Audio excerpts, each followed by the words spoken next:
പനിയായി റസൂലിന്റെ ചൂടേറ്റ ഗേഹം മലക്കുൽ മൗത്തിന്റെ വരവ് കണ്ടപ്പോൾ കിടുങ്ങി വേഗം.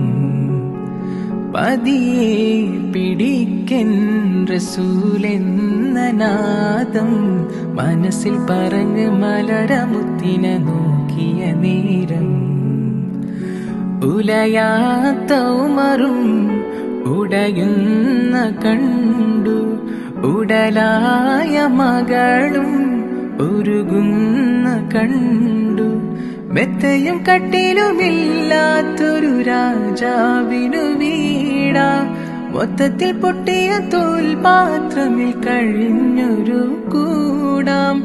വിതുമ്പുന്ന നബിയോരെ തുളുമ്പുന്ന മിഴിനീരെ ഒപ്പിയെടുത്തൊരു ചുവരാണ സ്വർഗക്കൂടേ, ഒപ്പിയെടുത്തൊരു ചുവരാണ സ്വർഗക്കൂടേ.